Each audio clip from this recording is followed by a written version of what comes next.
In the summertime, Washington was pretty miserable, hot and humid. So on one of these hot and humid evenings, I'm in the bed and I'm flopping around like a fish out of water. Flopping. Can't sleep. Too hot, too uncomfortable. And while I'm awake, I hear activity out in the street.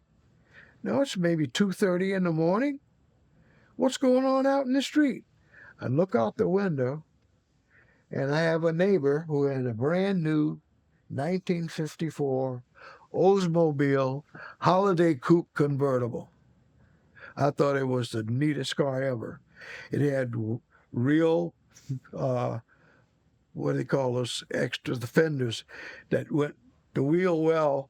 Instead of being empty and see you could see the whole wheel, the fender skirts, that's what they call fender skirts, and just the bottom of the wheel was shown, and all the wheels were wire wheels. It was a sharp car. I looked out the window, and the car, my side of the car rear, was jacked up. The fender skirt was in the street. The wire wheel was in the street. And it was obvious that they were going to steal the wire wheels off the car. They had tools and they were working out there. We do not have air conditioning, but we have storm windows. If you open the inside window, the storm window has a small, narrow window like that can be opened to let air in the winter. So I unhooked the little snap and opened the flap window. Went in the closet and got my 22 out. Now I barter traded my way into possession of the 22 rifle because my parents wouldn't buy me one. I put in a 22 cartridge, stuck it out through the opening in the window, and fired into the lawn across the street. The thieves jumped about 2 or 3 feet off the ground, hit the ground, ran, hopped in their car, and laid rubber going out at 2:30 in the morning. Screech! Left everything out in the street. Mothers are special persona. Before I got my finger off the trigger, she was pounding at me in the back saying, "Have you lost your mind? What are you doing? What are you shooting at?" "Mom, look out the window. Can you see they were going to steal all of Charles's wire wheels and so forth? I just chased them away." "That gun is going out of here tomorrow." "Yes, Mom." So, closed the window, went back to bed. She went to bed. 20 minutes later, maybe, our doorbell was a buzzer. Beep, beep, beep.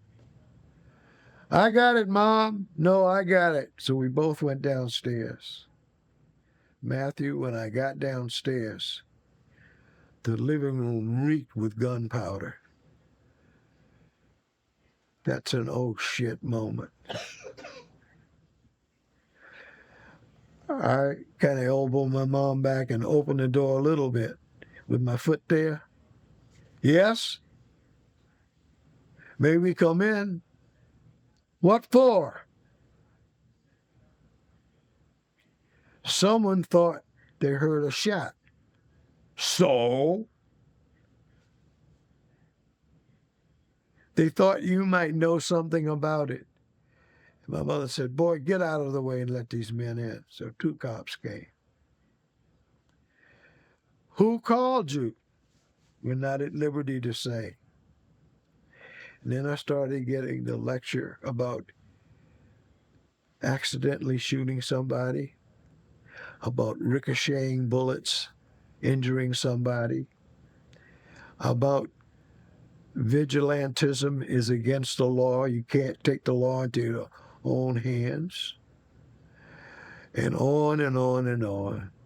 And they made me feel like there's a great possibility they're going to take me off to jail.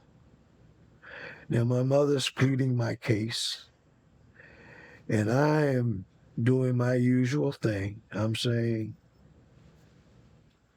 I thought you come to decorate me for chasing off the bad guys.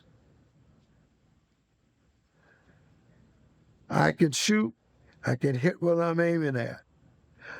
I learned to shoot in summer camp. You must have a range somewhere. Take me there and I'll demonstrate that I am a proficient marksman. And they're not buying any of this, right? And finally, my mother, oh yeah, and they could smell the gunpowder. I mean, it was obvious. They were in the house for a second, and you could smell. And I was so disappointed. The 22 cartridge is the smallest thing that in our English language you can call a bullet. It's much smaller around than a pencil and short. Anyway,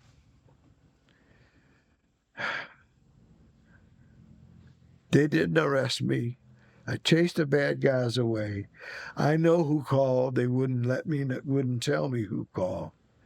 They finally left, and I swore I'd get rid of the rifle, and my mom and I went back to bed. I was upset. I really thought I did a heroic thing. I really thought I was brave.